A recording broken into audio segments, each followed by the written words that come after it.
तो last class में हम लोग बात कर रहे थे रियल नंबर का। रियल नंबर में अपन ने इरेशनल और रेशनल के तरीके से पढ़ लिया था। तो अब ये जो टॉपिक है, ये टॉपिक क्लास 10th के टॉपिक है। और क्लास 10th के टॉपिक जिनको कैलकुलेशन ठीक ठाक अब लगभग हो गया है, जैसे नीट वाले और जेई वाले, यहाँ पे क्लास को स्किप कर सकते हैं। और बाकी क्लास 10th वाले अपना कंटिन्यू रखेंगे। जिनको टाइम है कि लगता है कि मेरा क्लास 10th गड़बड़ है, मैं ठीक करना चाहता हूँ, वो क्लास करें। अदरवाइज़ जो नीट के और जेई के जो एस्पिरेंट है, जो मैथ ठीक करना चाहते हैं, वो इस क्लास को यहाँ से स्किप कर दे रियल नंबर को।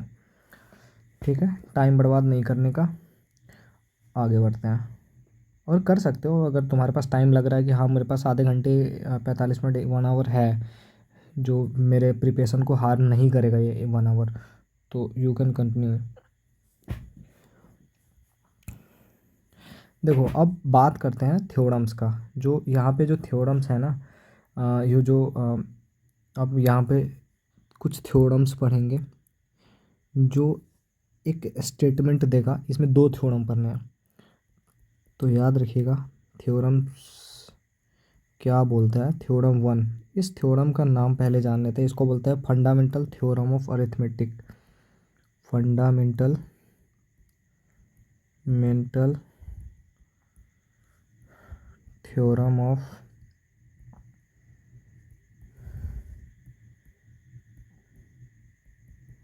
अरिथमेटिक।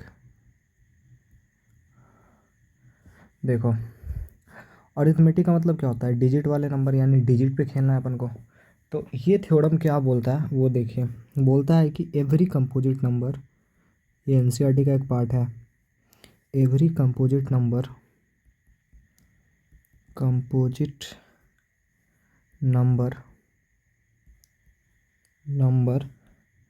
कैन बी एक्सप्रेस्ड, और इसको फैक्टोराइज, ब्रैकेट में लिख लो, factorise as A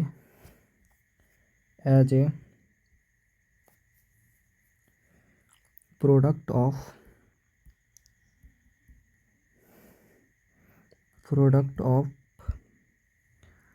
primes and this factorization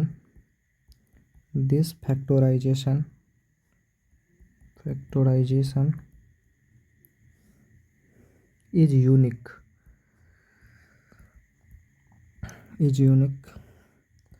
apart from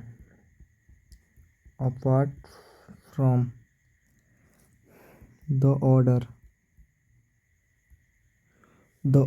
in which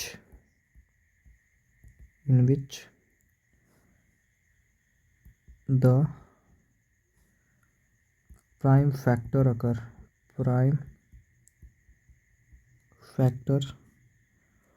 occur। देखिए क्या बोलता है थ्योरम बोलता है क्या, कि कोई भी कंपोजिट नंबर है, आप कोई सा भी कंपोजिट नंबर, तुम्हारे दिमाग में जो चल रहा है कंपोजिट नंबर बोलो। 10, 11 होगा कंपोजिट? नहीं, मैं उठाता हूँ 12 को। 12 एक कंपोजिट नंबर है। इसका फैक्टराइजेशन कीजिए, फैक्टराइजेशन करो। 2 6 2 3 3 1। अब देखो इस 12 को तुम जो लिख रहे हो ना, इसको देखो ध्यान से देखना। 2 2 3 1। क्या 1 एक प्राइम नंबर है? यस। 2 एक प्राइम नंबर है? यस। 3 एक प्राइम नंबर है? यस। 1 एक प्राइम नंबर है? यस। तो all these numbers are primes. एक प्राइम नंबर है और इसका प्रोडक्ट मतलब मल्टीप्लिकेशन एक कौन सा नंबर दे रहा है? एक कंपोजिट नंबर दे रहा है। तो ये एक थ्योरम बोल रहा है, बस इस बात को आपको ध्यान रखना है। अगर इसी 12 को अगर पावर के फॉर्मेट में लिखोगे तो कैसे लिखोगे? 2 का स्क्वायर, क्योंकि 2 टाइम्स 2 है, इंटू 3 इंटू 1। अब ये ध्यान से देखो, इसके जैसा कोई प्राइम फैक्टराइजेशन नहीं बनेगा। ये एक यूनिक है। यूनिक का मतलब इसके जैसा कोई नहीं है। क्या समझ में आ रहा बात? दूसरा नंबर उठा लो, दूसरा एग्जांपल तुम बोलो क्या लेना चाहते हो। 20, ठीक है 20 लो, 20 का फैक्टराइजेशन करो 2, 10, 2, 5, 5, 1। अब यहाँ देखो इस 20 को अगर तुम लिखना चाहोगे तो क्या लिखोगे, 2 × 2 × 5 × 1। अब देखो ये भी एक प्राइम नंबर, टू भी एक प्राइम नंबर, 5 भी एक प्राइम नंबर, 1 भी एक प्राइम नंबर। तो ये जो 20 है ये कंपोजिट नंबर है, जबकि ये क्या है, एक प्राइम्स है, एक प्राइम नंबर है। तो वही बात बोलता है कि आप 20 को एक यूनिक फॉर्मेट में लिखना चाहो तो आप इसको लिख सकते हो। ये लो एक यूनिक फॉर्मेट। क्लियर है बातें?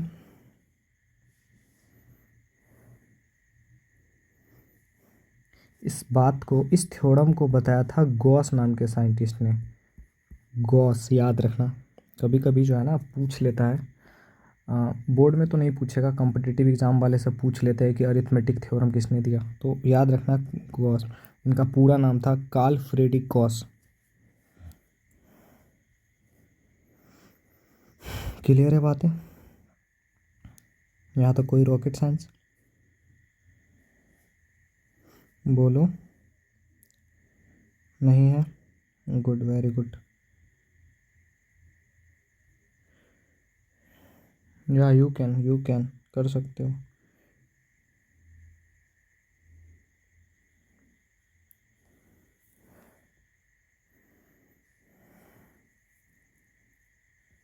फैक्टर ट्री सीखना है, ठीक है, देखो ये देख लो फैक्टर ट्री क्या होता है। मेरे कुछ भी नहीं है, यहाँ देखो फैक्टर ट्री क्या होता है वो देखो, कोई भी नंबर उठाओ। चलो तुमने 20 इलस्ट्रेशन 2, 10, 2, 5, 5, 1, कुछ नहीं करो, इस 20 का 2 टाइम्स टेबल बनाओ, एक बॉक्स यहाँ, एक बॉक्स यहाँ, इसमें 2 लिखो, इसमें 10 लिखो, ये लो हो गया। फिर इसको उठाइए, इसको 10 को एक बॉक्स इधर बनाओ, एक बॉक्स इधर बनाओ। अब इस वाले 2 और इस वाले 5 को लिख लो, 2, 5। अब इस देखो इस 5 को लिखने के लिए ये 5, ये 1 हो गया, यूनिक टेबल है। तो ज़्यादा से ज़्यादा 5 को और क्या कर सकते हो, 5 और 1 कर सकते हो। क्लियर है बात है? अब देखो ये जो पार्ट जो मैं घेर रहा हूँ उसे ध्यान से देखना, ये देखो यही तो हो गया सबका फैक्टर। क्या निकल के आया, 20 का फैक्टराइजेशन क्या निकल के आया, 2 × 2 × 5 × 1। कुछ नहीं है, फैक्टर ट्री सिर्फ डराने का तरीका है और कुछ नहीं है। ऐसा सब आएगा तो कर देना आराम से। क्लियर है बात है?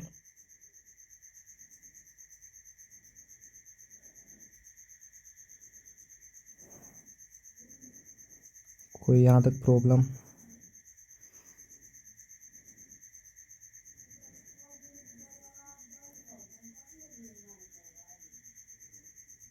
क्लियर है ना? कोई यहाँ तक प्रॉब्लम नहीं है? देखो अब जो मैं तुम्हें प्रोडक्ट बता रहा हूँ, जो मैं HCF के बारे में बता रहा हूँ, उसके बारे में ध्यान से देखो। वो क्लास तुम बेसिक चैप्टर पढ़े हो, ऑलरेडी पढ़ चुके हो बचपन में, HCF LCM, वही बातें करूँगा, कोई रॉकेट साइंस नहीं होगा। तो HCF का देखो, अगर 2 नंबर का HCF निकाल रहे हो, मैं यहीं पे थोड़ा सा लिख देता हूँ, 2 नंबर का अगर HCF निकाल रहे हो, चाहे तुम n नंबर का निकालो कोई फ़र्क नहीं पड़ता। चलो मैं एक जनरल स्टेटमेंट लिख देता हूँ एच सी एफ का। अगर तुम्हें HCF इस थ्योरम से निकालना है तो बस कुछ नहीं करना, product of the smallest power of each common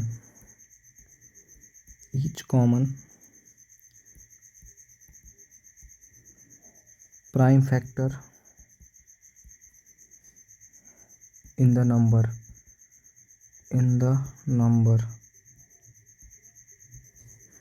और देखो अगर तुम्हें LCM में लिखना है, LCM के बारे में लिखना है, तो product of the greatest power of each prime factor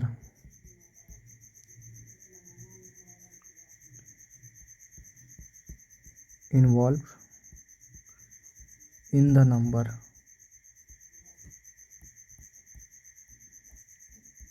देखो दोनों बातों को समझते हैं। मैं तुम्हें एग्जाम्पल के तौर पे जो समझा रहा हूँ उसको समझना। दो एग्जाम्पल, जैसे मान लो कि मैंने 6 और 20 दो नंबर लिए। मुझे इस फंडामेंटल रूल का प्रयोग करके तुम्हें अगर मान लो कि मुझे एचसीएफ निकालना है, ठीक है, निकाल सकते हो? बोलो।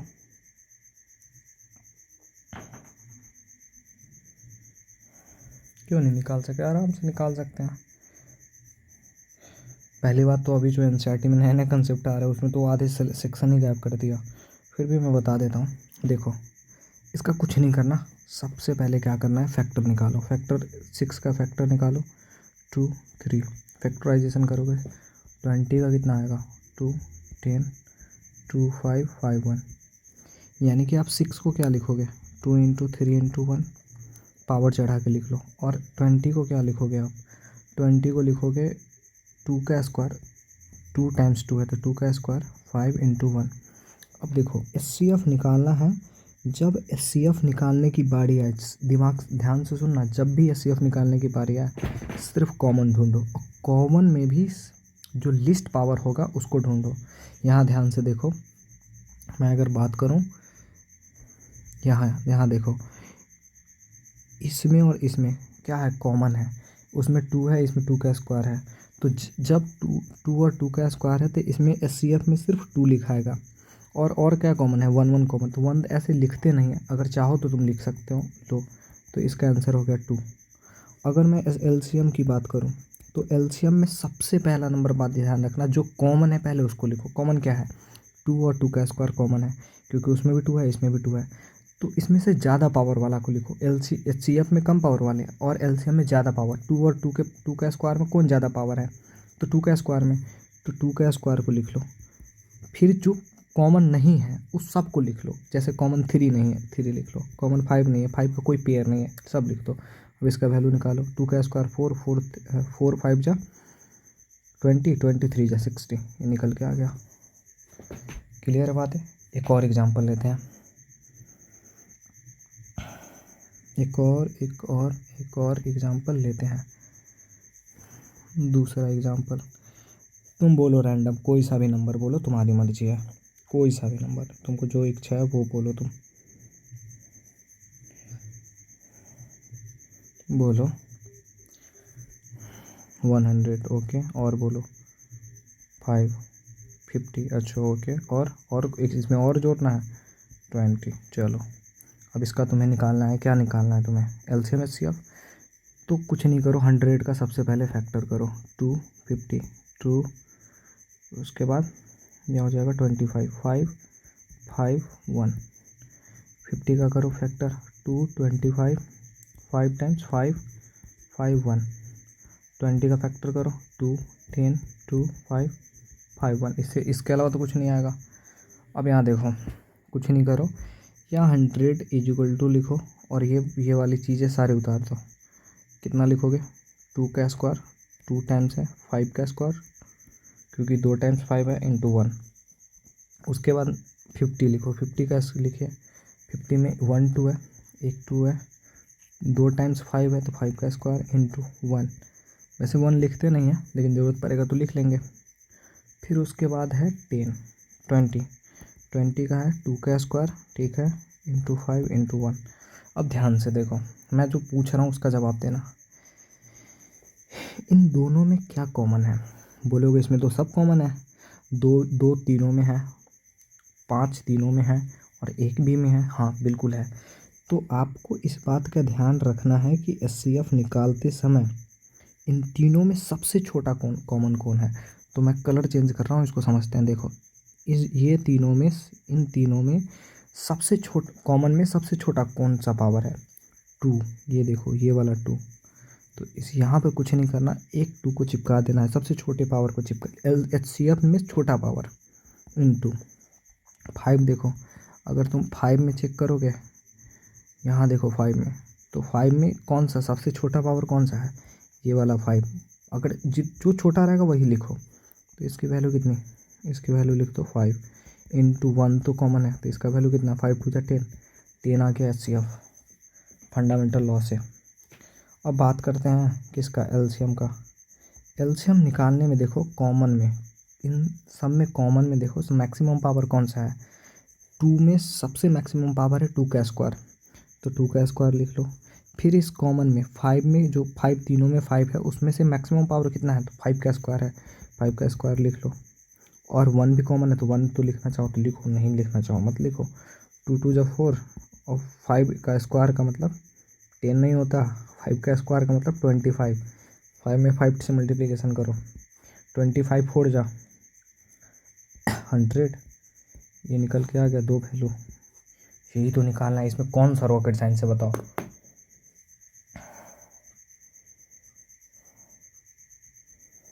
बोलो, इसमें कोई रॉकेट साइंस है तो बता दो मुझे। एक और ले लूँ, चलो एक और एग्जांपल ले लो, एक और बोलो, तुम ही बोलो, तीसरा एग्जांपल जो तुमको इच्छा है वो बोलो, बोलो।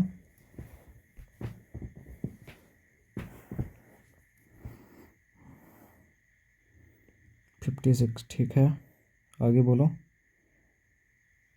56 के अलावा बोलो। 24, ठीक है, और 31। चलो देखो, 56 का फैक्टर करोगे, टू 28, टू उसके बाद 14, 2 टाइम्स 7, 7 टाइम्स 1। 24 का फैक्टर करो, 2 12, 2 6 2 3 3 1। 31 का अगर फैक्टर करोगे तो ये आएगा, इससे अलावा कुछ नहीं आएगा। अब सबका 56 इज इक्वल टू लिखो, कितना, 2 के पावर क्यूब इंटू 7 इंटू 1। 24 का वैल्यू लिखोगे तो कितना आएगा, 2 के पावर 3, 3 इंटू 1। 31 का वैल्यू लिखो, 31 इंटू 1। अब देखो HCF लिखने के लिए सबसे बात है कि तीनों में कॉमन होना चाहिए। तीनों में क्या कॉमन है, देखो इसमें 2 है, इसमें 2 है, लेकिन इसमें 2 नहीं है, तो ये कॉमन नहीं हुआ। 7 है इसमें, इसमें नहीं है, इसमें नहीं है, 7 कॉमन नहीं हुआ। 3 इसमें है, इसमें नहीं है, इसमें नहीं है, तो नहीं है कॉमन। लेकिन 1 सब में है, इसका मतलब 1 इसका क्या हो गया, कॉमन वाला। कॉमन जो होता है वो क्या हो गया, HCF हो गया। अब LCM की बात करते हैं। LCM देखो, इन तीनों में जो कॉमन है उसको तो लिख लो, और जो कॉमन नहीं है उसका सबसे मैक्सिमम पावर लिखो। ओके, तो 1 कॉमन है तो 1 लिखना चाहो लिखो, नहीं लिखना चाहो मत लिखो। 1 कॉमन था, और कॉमन क्या नहीं है, 31 नहीं है किसी में, लिख दो पहले। उसके बाद देखो 2 के पावर 3, 2 के पावर 3 दोनों सेम वैल्यू है, तो एक वैल्यू लिखेंगे 2 के पावर 3। सबसे ज़्यादा पावर एक वैल्यू लिखाएगा, सबसे ज़्यादा पावर वाला, इनटू 7 का कोई पेयर नहीं है, 7 लिख दो, और 3 का कोई पेयर नहीं है, 3 लिख दो। अब इसको सॉल्व कर लो, जो आएगा आंसर होगा। क्लियर है बात है।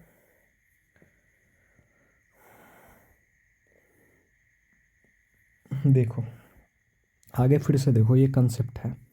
कंसेप्ट क्या है वो समझते हैं। कंसेप्ट ये है कि कोई भी दो नंबर, अगर मान लो A और B कोई दो नंबर है, इसका HCF में, इसके HCF में अगर LCM से, इसी के LCM से अगर A और B से मल्टीप्लिकेशन कर दिए, LCM 1 मिनट पूरा लिख लो, LCM किसका, A कॉमा B का, ये वैल्यू A क्रॉस B के इक्वल होता है, यानी first number into second number के इक्वल होता है। ये कंसेप्ट है। अब कैसे वो तुम चेक कर लो, एग्जाम्पल उठाओ, फिर से कोई एग्जाम्पल लो और इसको सॉल्व करके चेक कर लेते हैं। मान लो तुमने 10 लिया और 15 लिया, दो नंबर लिए। 10 का फैक्टराइजेशन करो 5, 5 टाइम्स 1, 15 का फैक्टराइजेशन 3, 5 5 1। अब इसका इस देखो, इस वाले को बोलते हैं A और इस वाले को बोलते हैं B। अब देखो LCM अगर तुम निकालो, ए कॉमा यानी 10, 15 का, तो कितना वैल्यू आएगा। यहाँ लिखो 10, 2 इंटू 5 इंटू 1, और 15 का वैल्यू लिखो 3 इंटू 5 इंटू 1। देखो ये कॉमन है, तो कॉमन वैल्यू कितना हो जाएगा 5, 5 इंटू 1, 1 तो लिखते नहीं है। और एलसीएम की बात करोगे तो एलसीएम देखो अभी अभी सीखे हो, 10, 15 का कितना निकल गया। जो कॉमन है उसको पहले लिखो, कॉमन लिख लिया। जो कॉमन नहीं, कॉमन में भी मैक्सिमम पावर लिखना, एलसीएम में कॉमन में मैक्सिमम पावर, और कॉमन में एचसीएफ, एलसीएम में सॉरी एचसीएफ में लीस्ट पावर, सबसे कम पावर। यहाँ पावर सेम है, तो कोई रॉकेट साइंस नहीं है यहाँ पर। उसका जो कॉमन नहीं है वो सबको उतार दो। 2 का कोई पेयर नहीं है, 2 लिख दो। 5, 3 का कोई पेयर नहीं है, 3 लिख दो। कितना हो जाएगा, तो ये हो जाएंगे वैल्यू 5 2 जा 10, 10 3 जा 30।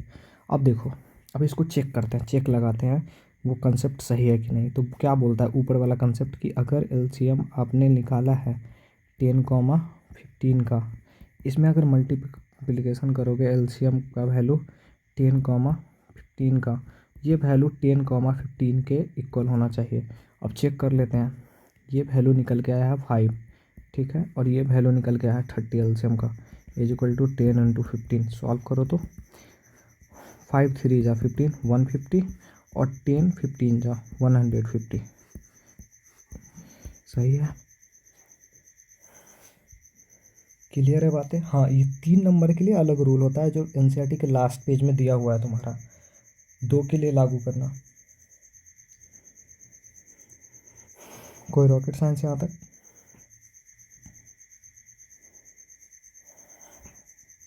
नहीं, तो देखो एक सवाल देखो तुम्हारे एनसीईआरटी का ही है। एनसीईआरटी का सवाल तुम्हारा है एक्सरसाइज 1.1 का 4 नंबर। क्या बोलता है सवाल कि गिवन दैट, सवाल लिख देता हूँ मैं, थोड़ा छोटा सा ही है। Given that HCF is 306, 657 is equal to 9।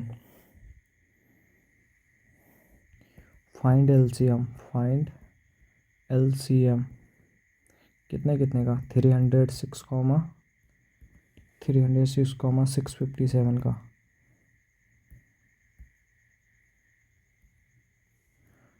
Comma 657 का, इसी का निकालने के लिए बोल रहा है। तो सिंपल है, तो अभी तो पढ़ ही लिया है कि लगा दो कंसेप्ट। कंसेप्ट क्या बोलता है कि HCF into LCM is equal to A, B, मतलब A into B. A into B करने में क्या दिक्कत है, कुछ भी प्रॉब्लम नहीं है। देखो तो ऑलरेडी दिया हुआ है तुमको, कितना दिया हुआ है 9। इसकी वैल्यू, एलसीएम का वैल्यू निकालना है। और A, B, ये वाला पार्ट A होता है, ये B होता है, वही तो बीच में लिखा रहता है। 306, 657। सोचो अब एलसीएम का वैल्यू क्या निकल के आएगा, 306, 657 अपॉन 9। सॉल्व कर लो इसे, जो आएगा वो आंसर हो जाएगा। कौन सा रॉकेट साइंस है कोई रॉकेट साइंस बताओ, मुझे तो नहीं लगता। अब एनसीईआरटी का सवाल बना लेना। सवाल देखो, फर्स्ट नंबर सवाल बोलता है प्राइम फैक्टराइजेशन करने के लिए। अब इसमें मैं क्या बताऊं, तुम ही बताओ। बोल रहा है कि 1 नंबर सवाल बोल रहा है एक्सरसाइज 1.1 का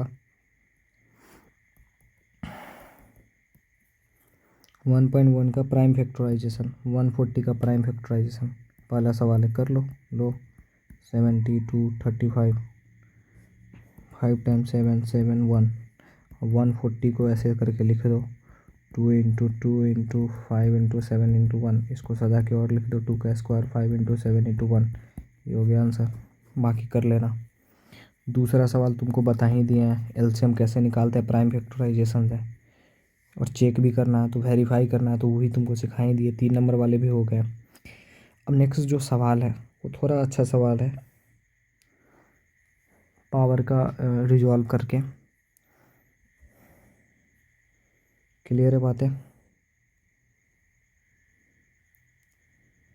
यहाँ तो कोई प्रॉब्लम है तो बताओ।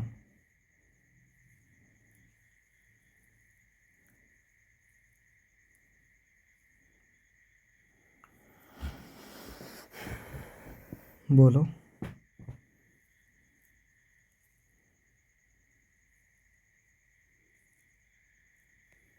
सवाल देखो, एनसीईआरटी एग्जाम्पलर का एक सवाल देखिए, कर लेना। वो एनसीईआरटी बोलता है कि if the HCF of 65 and 117 is expressible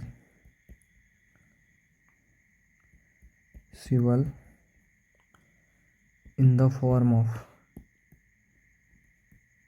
in the form 65m minus 117, then the value of m is option A 4, option B 2, option C 1, option D 3। और इसमें क्या रॉकेट साइंस है? ये एनसीईआरटी एग्जाम्पलर है।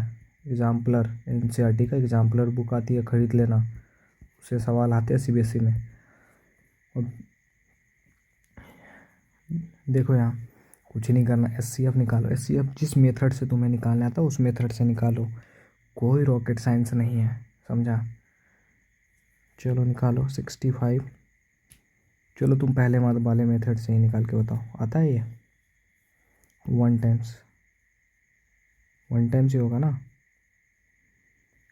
ठीक है, चलो तो 65 सब्ट्रैक्ट करो, ये हो जाएगा 2, जो हो जाएगा 5। सही है। 65 को यहाँ रखो। अरे कोई से भी मेथड से, ऑब्जेक्टिव सवाल में कोई से मेथड से बनाओ, आंसर एचसीएफ का वैल्यू थोड़ी बदल जाएगा। कैसी बातें करते हो? 3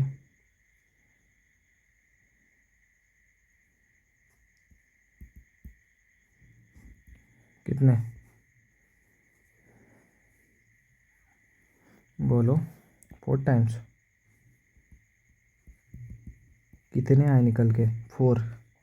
इक्वल कर दो। देखो बोल रहा है कि एक्सप्रेस इन द फॉर्म, मतलब बोलता है क्या कि एचसीएफ 65 और 170 का जब निकालते हो तो इसका आंसर आता है 65m-117, और यहाँ पे तुम निकालते हो तो 4 आता है, तो इक्वल कर दो।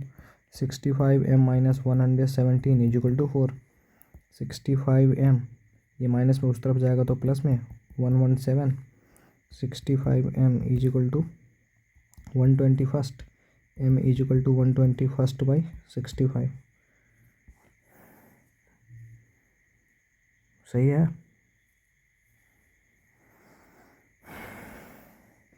बोलो सही लिख कर किया है, गलत है?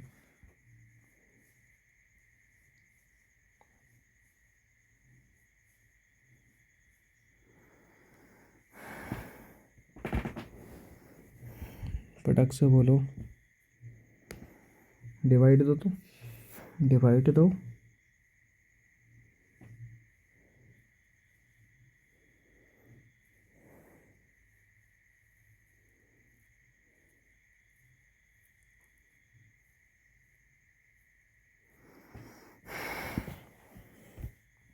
सवाल में एरर तो नहीं है? देख लो, इसमें मैं क्या कर सकता हूँ। 56 करके देखो, ये भी नहीं।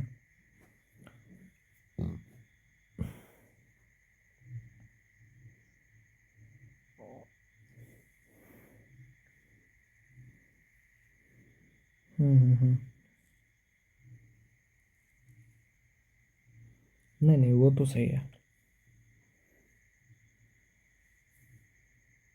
वो सही है।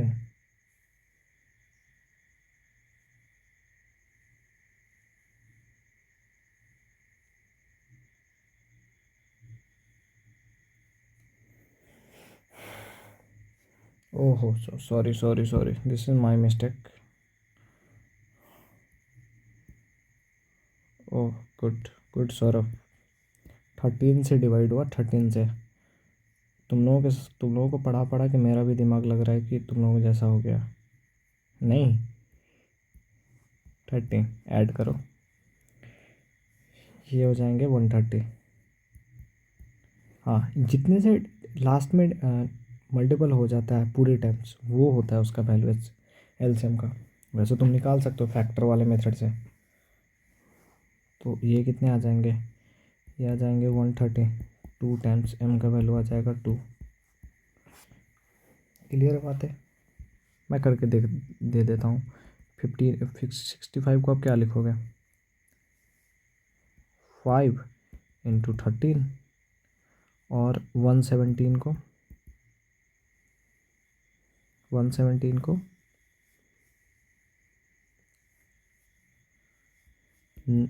9 मत लिखो, इसको 9 मत बोलो, 3 का स्क्वायर बोलो, × 13। या अब देखो ये कॉमन है, कैसे लिखा, अरे ये तो मत पूछो आप, ऐसे पूछोगे तो कैसे होगा। ये लो,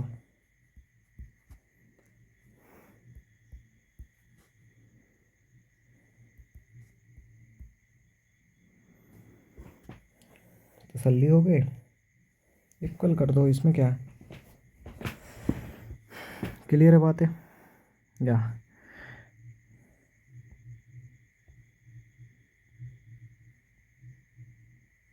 देख लो, अरे ऐसे सवाल ऑब्जेक्टिव में अब जो जिस मेथड से तुमको जल्दी बन जाए वो मेथड लगाना, एलसीएम एससीएफ का वैल्यू थोड़ी चेंज हो जाएगा। हाँ,